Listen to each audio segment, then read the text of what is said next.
Good morning, good afternoon, or good evening. No matter where you are in the world that you're watching this or whatever time of the day that you've chosen to join us, welcome to Connecting to Your Talent and Connecting to Your Gift. My name is Valerie Hope. I'm a leadership coach and a speaker, and I have the benefit of interacting with some amazing people in my life throughout my day and finding ways in which I can support their gift and talent by either being a client or purchasing their product or engaging in their services in some way or another. And I also thought because of that, I wanted to give a platform to those individuals who are doing some amazing work in the world and have fantastic gifts to share and talents to share with you all. And today is no exception to that.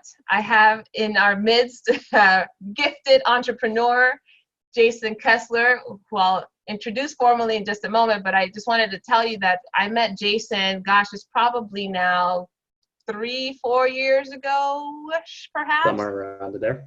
Yeah. Yep, Jason someplace. and his wife have both been very involved in some of the same leadership development programs, and we have since connected over the last few months, actually, because of some really cool work that he's been doing. And me as an entrepreneur needed some guidance to know how I could really get into the flow of abundance in the work that I do and actually tap into my strengths at a greater level, higher level. And he's given me some wonderful resources. So today we're going to talk to Jason about what he does and why he does it, and then also how you all can tap into that same flow that he's helping me tap into. Welcome, Jason. Thank you, Valerie. It's good to be here. Thank you. So, Jason, I know that you're a consultant for your own company, 10 Fathoms. That's right. Can you tell us a little bit about that and what that means?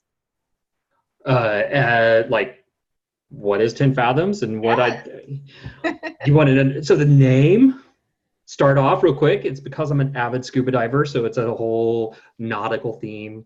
Fathom is 10 feet, fathom is 6 feet, 10 fathoms is 60 feet, which means that it's the minimum depth of a deep dive. Doesn't mean anything I just love scuba diving. But what I normally do so the whole point of the company is that I go in and work with organizations and teams, mostly IT teams, technology teams and things. Actually, how do you get into the highest level of flow? And in words of flow is that that area which comes natural to you or the team or the organization, because it goes, whether you're an individual or you're, an organization or a community, everybody can get into flow at some level. And so my whole point of my company is to actually support those teams and to actually producing the highest level results that they can possibly produce. Well, one of the things that had me really connect and tap into what you're doing right now is just your sheer enthusiasm for it. Let's say I say that I've known you for about 4 years or so, but I actually haven't known you. I've passed by, maybe greeted, acknowledged. Yeah. And I was really surprised because you tend to be kind of a quiet guy for the most part, at least in my experience. Quiet? At least in that setting. And I found that when we started having conversations about this and tapping in the flow and what you do in your consulting, it's like a spark just lit up. So tell us, how is it that this became such a passion for you? So so many people experience, there's just this whole thing about how at times where things don't seem to be moving as quickly or don't be heading in the direction that we feel like is natural for us. It always seems like that work seems to be work or work seems to be forced, right? And for me, I was in the same boat. There are times when I was just like really excited about getting up, going to work. I was just really excited about the projects and things like that. And then there's other times that I was just frustrated, as like I was just resigned. I just felt like my energy was just drained from me, right? And when I discovered this concept of flow, which has been around for decades, it started, the idea of being in flow started back in like the 60s. 50s, 60s, inside when positive psychology came into play. but I didn't learn about it until about 7, 8 years ago for myself, self-discovery of it. And what I learned is that I was being trained. For me, my progression through this is that I was trained to look at where all of the areas that I was weak in and never the areas that I was really great in, right? And when I really looked and I discovered this, it was like, it goes all the way back to grade school. So often I was really great in some subjects, and I'm sure that many of the people that are listening or watching can relate to this. You're really good in some subjects, not so good in other subjects. And where did we get the most? Where are we told to go focus most of our energy? On those subjects that we're not good at. Ignore the good stuff. You're already good at that. Oh, you're great at art. That's fine. Don't focus there, right?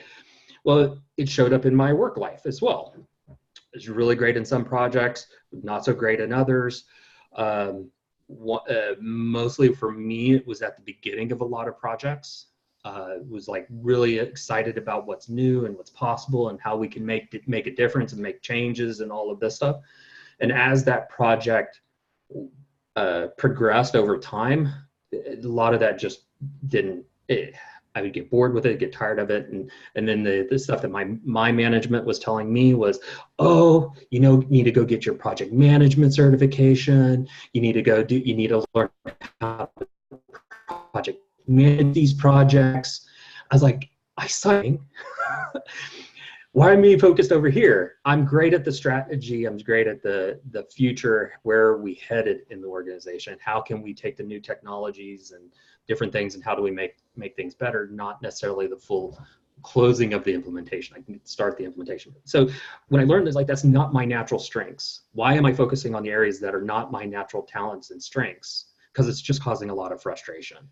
Let me ask you this though, because you said it seems to be kind of a common lore, call it lore, because I obviously don't agree with it either, especially in business, to focus on, we don't call it our weaknesses anymore because it's positive. We call it opportunities, right? Or we call it the gap. We got to fill the gap. Fill the gap. Well, and without getting too technical, I'm curious about, why do you think that we're driving that way? That the culture has been, we've approved or we co-signed this idea that working on what we're not good at or working in that area of weakness or opportunity is the best thing to do. So through my experience, my experience is that it is a progression of long-term exposure. There's not one set place. And there's this idea that there's this idea that we have to be well-rounded individuals. We have to know all of it. And it's not, and if you look at any successful person, they don't. You can go all the way back, Henry Ford, when they were talking to him, there's like, I don't know what's going on in the accounting or the design or anything. It's like that. I have my experts around me to help me, And there was at one time I was reading a story about him that he was being challenged by, I think he was being interviewed by Congress or something, and they were challenging him at some point. And it's like, it's not my job. It's my job to know enough and hire the right people. I don't need to know everything that's going on. And I think at some point we just have made up that we have to know it all. And there's always going to be more that we don't know than we know. There's the aspect of trust. There's an aspect of there's a lot of variables that would go into that, but I think it's just because we've been trained for so long that we need to know it all. I so agree. I've followed for a long time and still do Marcus Buckingham, and he used to work for Gallup at one point and got plugged into Donald Clifton's work with Strengths Finders, and now he's doing his own thing. But it's so true, and he's proven it with a lot of the research. I think anybody that's looking at this and being a little skeptical about the information, check out some of Marcus Buckingham's work and his research about when we focus on the area of opportunity or weakness rather than our innate strengths and talents and develop those. It's just, we can go leaps and bounds further in productivity, in fulfillment, in, and really driving revenue when people are directed and given the time, energy, resources to focus on their strengths and paired with people to help, like you said, Yep. fill the gap that are experts at that particular gift. So good. Thank you so much for that.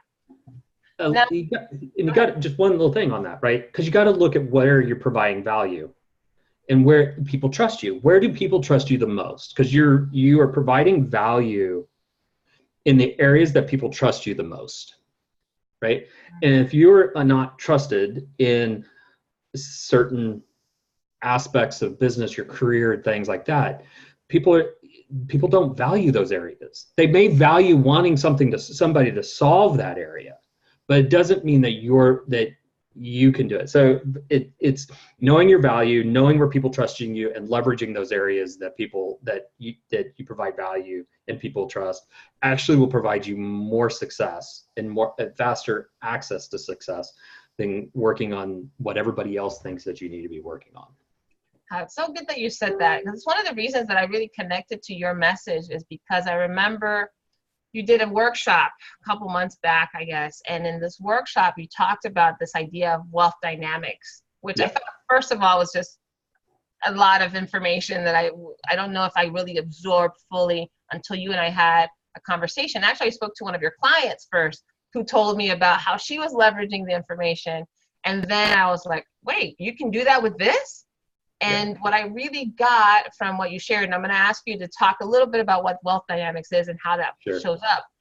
I really got that who I am and how I communicate and what seems to be, right, that spark and what people trust me. I thought that was a brilliant question, where people trust me or where I get asked and requested the most, right? Where people are, Valerie, can you do this? Or do you know? Or can you? That question usually is about something relating to people or connecting with people or helping them be resourceful and plugging into some organization, something. And I just didn't realize that was an area that I could expand, exploit, even if you will, to fulfill on my own professional goals. So I want you to talk about what that wealth dynamics thing is, the system, if you will, and how you plugged into that. Yeah, so the wealth dynamics, it's a psychometric test. It's kind of like a personality test, just kind of like the Myers-Briggs, the Strengths Finders, the DISC, those types of things. The difference is about this one is it is sourced by the I Ching. Okay, so I didn't create this by any means. A gentleman by the name of Roger Hamilton with the Entrepreneurs Institute was the one that developed this particular assessment. And it's based off the Chinese I Ching, which is a 5,000-year-old book. It loosely translates into the Book of Change, but it talks about the cycle of how energy flows. So like the seasons and how things are growth, and just feng shui comes from it. The Chinese method, it's all the Chinese methodology come from this idea of the I Ching. And so what Roger Hamilton did is he went back to the source. He found the source, learned Chinese, studied it, understood it, and then it's like, wow, so many other people, Carl Jung started using it back in the whole psychology of things, uses a lot of these principles, but it's like nobody's using this for business. And he started to look and started to connect how business, the cycle of business, whether it's a sales cycle or a production cycle or a development cycle or any of those types of, it follows the same path as what the I Ching was going. It's like, well, you got the start, which is the growth and the idea, which is spring energy. And then you got to promote it and you got to get it out there to people and you got to get some leadership behind it, which is very summer energy or summer energy. And then it moves into more operational aspects of things, which is autumn, and then it moves into more process improvement, which is very relative to winter. And it just goes through the cycle again. And so when he started to look and started to map out, is like, oh, that people tend to show a dominance inside of different energy in one of these four different energies. And it's kind of like a radio station. Not everybody likes it, or it's kind of like pizza. Not everybody likes the same pizza, but I like it more of in the realm of radio.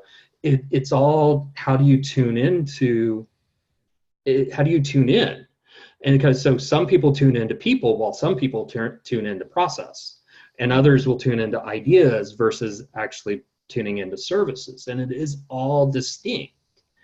And so with the wealth dynamic, it's a great assessment to actually go to set a foundation of where do I fit in the cycle of business, because so often you'll find yourself not enjoying what's going on in the business. And usually if you look, it's because the cycle that it is, the season that business is in, or that project or job, or wherever you want to put it, is a little off.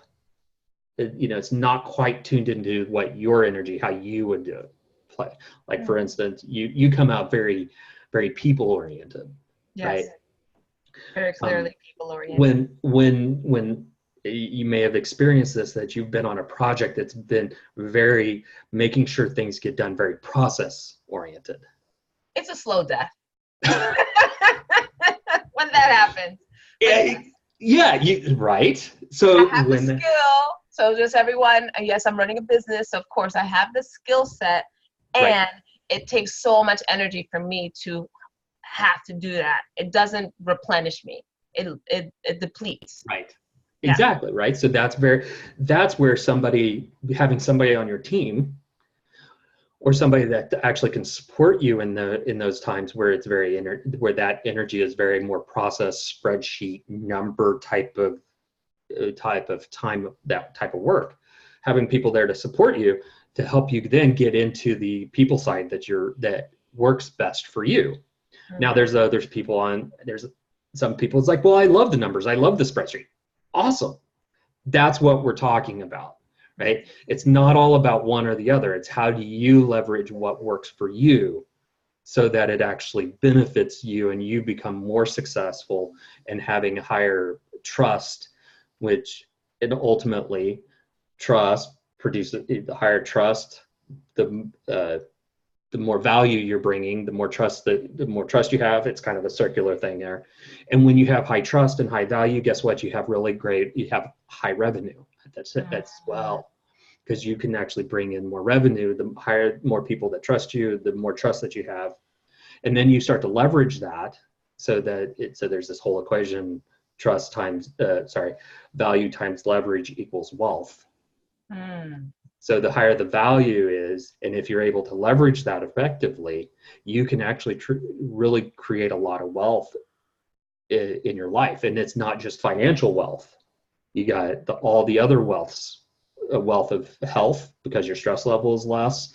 You have the wealth of community and the wealth of friendship and people. You have the wealth of ideas and knowledge. All of the wealths show up when you have that, when you look at the value and the leverage of that value. That's awesome. One thing that you said, and you kind of pointed to the 4 quadrants, I guess you could call them, of this wealth dynamic flow.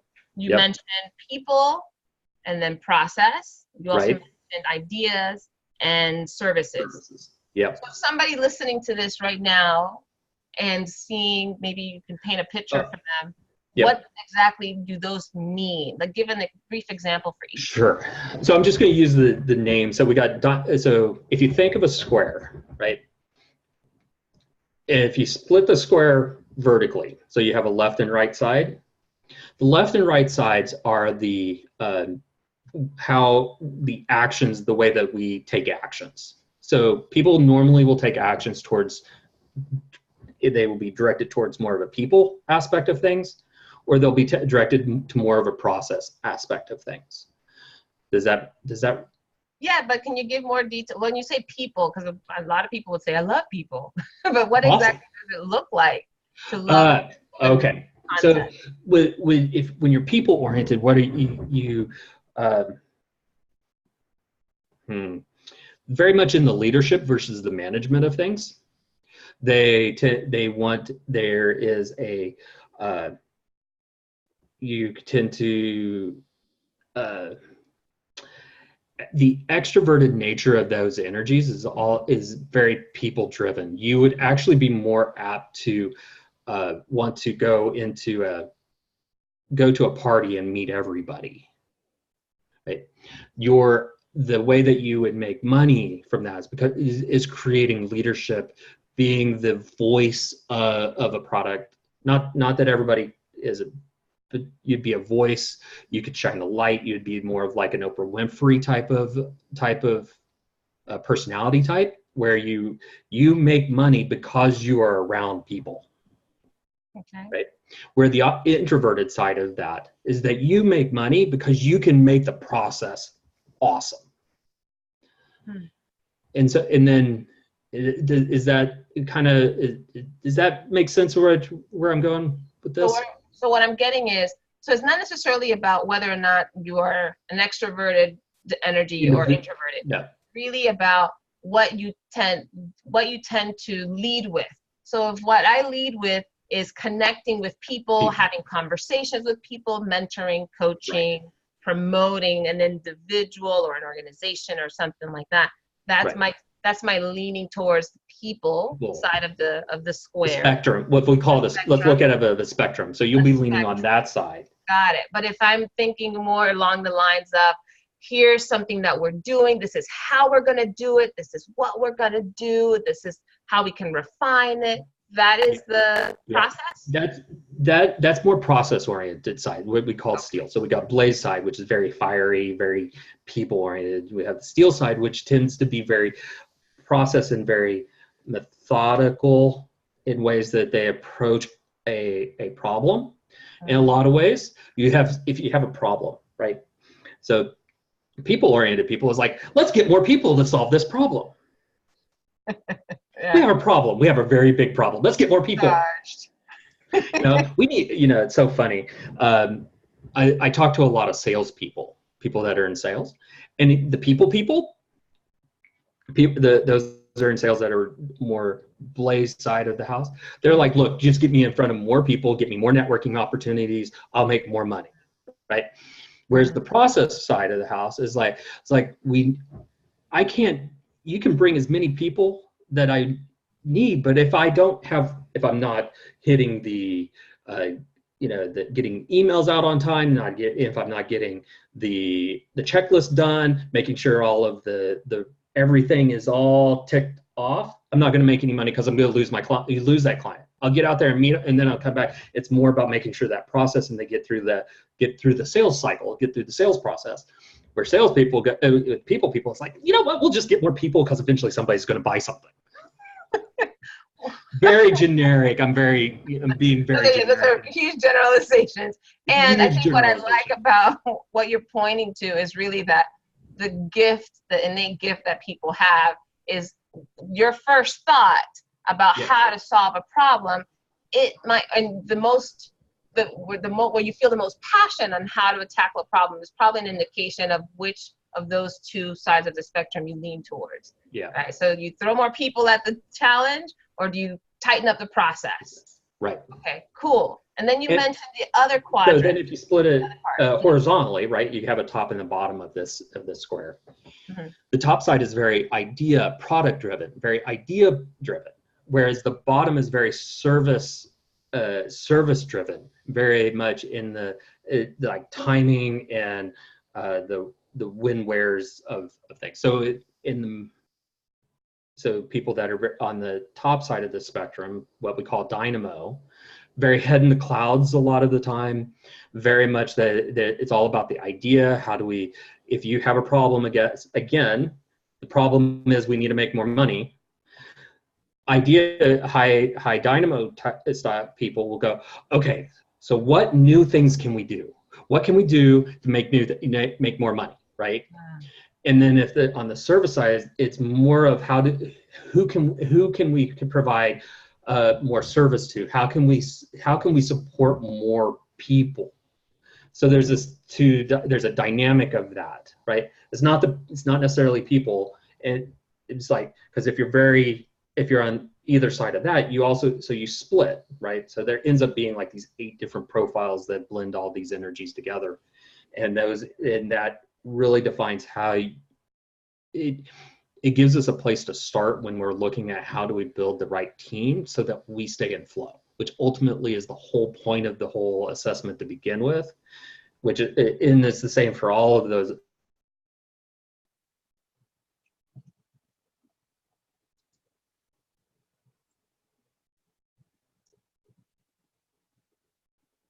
I think we had a little freeze here. Jason, can you hear me? All right. So we're obviously clearly not in flow right now because of our technical glitch here. But while that's recombobulating itself, just want to reiterate some of the things that Jason mentioned, that you mentioned earlier, Jason, and that's really about this idea that these different types of personalities, or this different types of ways in which we connect to the spectrum, is really important. And what I'm hearing in all this is that neither one is better than the other. Like, there's not one that's better or more efficient or is going to be more wealthy. The key is really knowing ourselves so well that we know where to supplement. Like in the example that I shared, is when in my conversation with you, I really started to realize that, oh my goodness, yes, this leveraging people. I'm the person that throws people at a problem. Not throw them, but I engage and enroll people, and I'm like, okay, who can I find that could do this? That's usually right. Yep. my go-to. Yep. And I know that the area that I tend to least lean on is figuring out a process. Now, if I identify that there's a process that needs to be taken care of, I'll go find a person that's great at doing the process. And I've done that, actually. I'll give you the example of my sister-in-law, Eva. She's phenomenal with the details, even when it comes to like organizing materials, information, anything. And I know that that's something that drains me so much. So because I love partnering with people, she's the person I go to whenever I need to organize anything, whether that's need to reorganize my home, declutter, anything I do that has to do with organization, she's my go-to.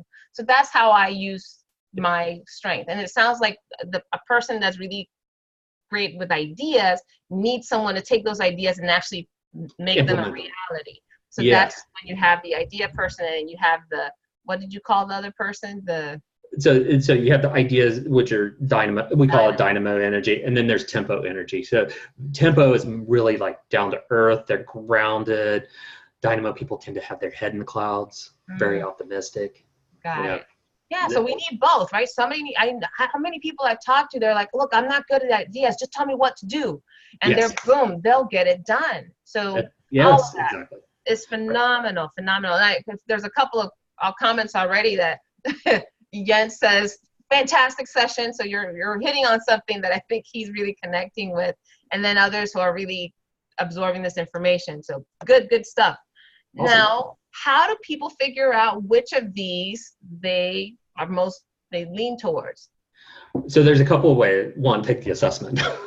I mean, so there's an actual assessment. There's an actual assessment for this. It's called the Wealth Dynamic Assessment. And then you can get to it through my website, which is 10fathomsinc.com. I'll put that in the notes so that people can find you later. Great. And then, so there's assessment. Or if you don't want to, the assessments, if you don't want to pay anything, there's a free one to give you a very, very quick assessment. It's called the Genius Test. It is on the Genius U website. So Genius, the letter U, like Genius University, geniusu.com. It's a great new social media site for entrepreneurs, and there's a lot of really great content out there. It's developed by the Entrepreneurs Institute. So the Genius Test is a direct precursor to the Wealth Dynamic Assessment. It really kind of gives you, do you orient yourself to more blaze versus steel or dynamo? It doesn't get into the real details of the percentages of those, but it's a good place to start. And so I would totally say any of the people that are listening, jump out to Genius U, take the Genius Test, and just kind of and go and explore how that actually shows up for you and what you're doing. And then if you want more information, the wealth dynamic or talent dynamic assessments would be also great for further exploration.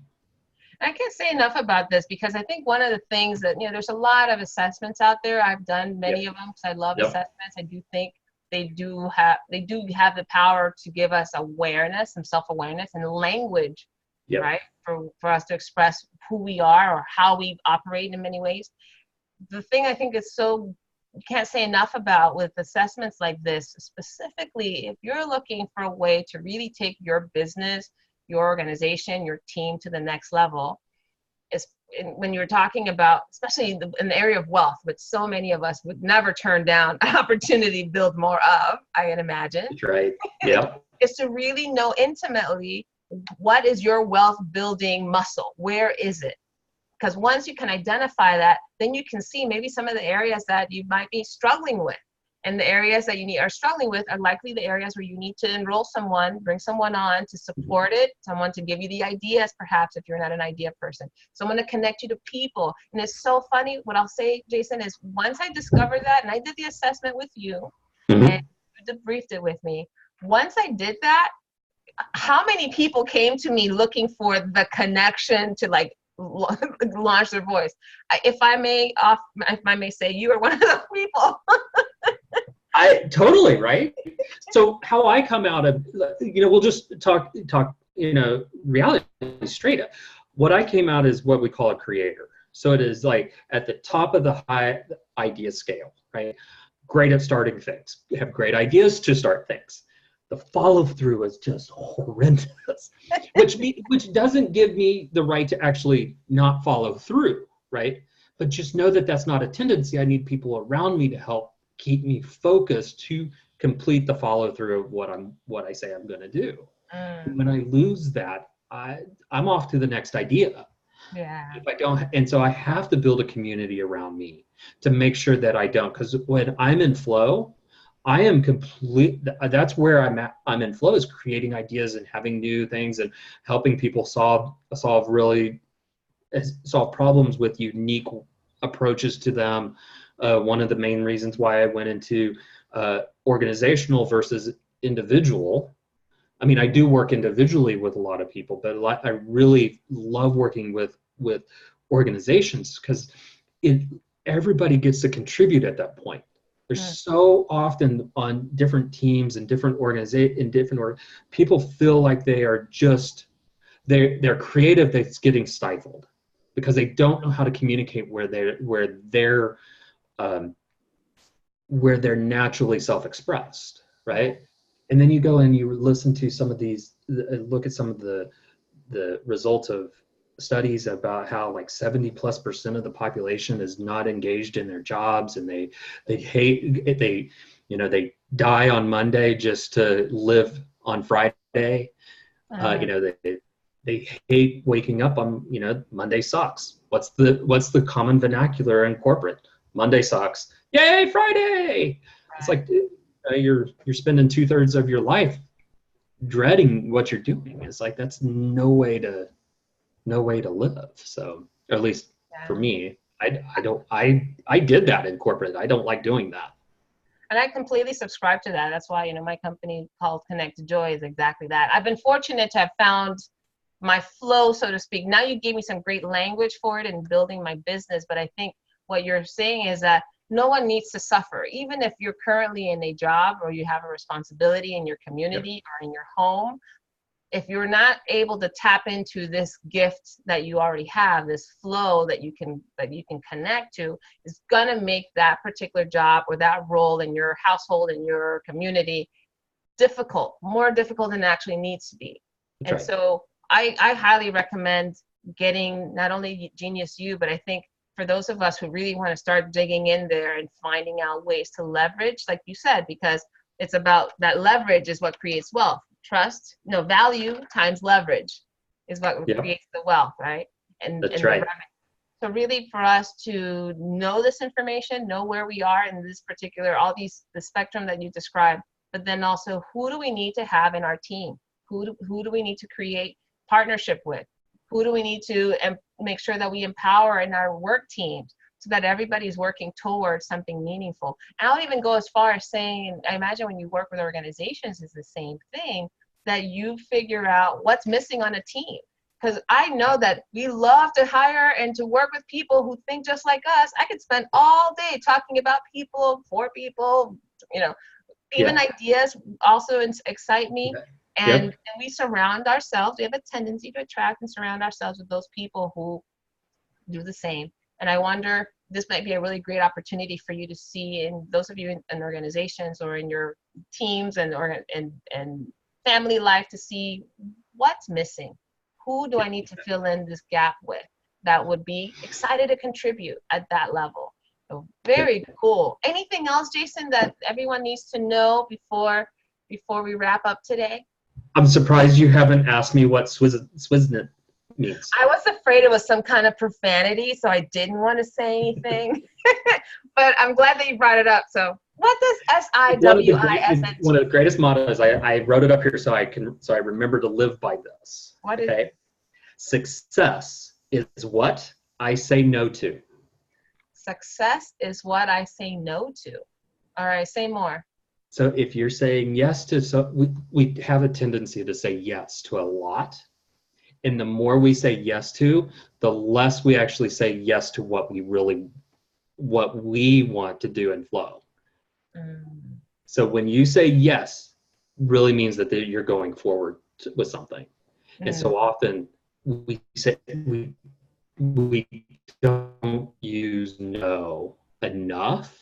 And I've had to do this. There's two ways you could say it. Success is what you say no to, and success is who you say no to. And there are times you have to say no to people because it doesn't give you the space and does not give you if you honor your word, if you're really honoring your word, everything you say yes to, you need to follow through with that. And if you're saying yes to everything, you don't have time to say yes to what you're passionate about. Absolutely. It's all about alignment, like figuring out what it is that we're committed to and making sure our time, our energy, our money, everything is aligned to that commitment. Yep. Brilliant. Thank you so much, Jason, for spending some time with us. So You're glad welcome. that we got to tap into your specific genius and your talent today. Love And it. make sure to put in your website and a way you can contact and connect with Jason to get more information about wealth dynamics and how you can get into the flow. All right, everybody. Thanks for being with us today. Have a great one. Thanks, Valerie.